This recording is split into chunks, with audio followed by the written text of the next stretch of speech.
At the companies where I've been successful with a content strategy, I've always thought about a diversified content portfolio strategy. And to me, what that means is making multiple bets, casting a wide net rather than kind of going in with a fishing line and trying to be very exact with identifying the content that's going to be most successful for you. We can't predict what pieces of content are necessarily going to hit from an SEO perspective, from a social perspective. It's really difficult to do that. And so I always kind of promote the idea of let's kind of make multiple bets rather than just like focusing in on one piece of content to be our savior. And I think if you do that, if you diversify your portfolio, you're going to have kind of a layer of bets that you're making on a monthly basis in order to be successful. And over time, we use the content cohort, which is a report we built.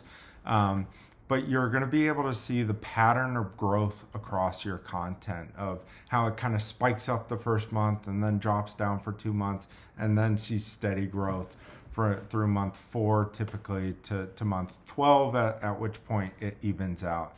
And so we're really focused on that. The other advantage of a diversified approach is the long tail.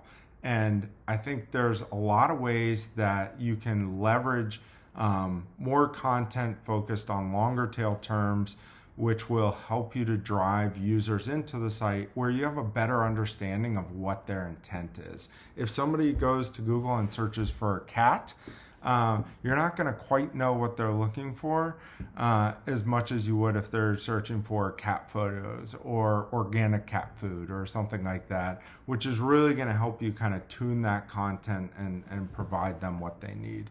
I also think that when you have a more diversified content portfolio, there's a lot of opportunity to build topical authority, drive more internal links from one piece of content to another. And so that's critical as well. And in B2B, the easiest way for us to be doing this is typically through a blog or resources section, because it's typically really tough for us to get pieces of content on the site, on the marketing website. But the path to least resistance is often through your resources section.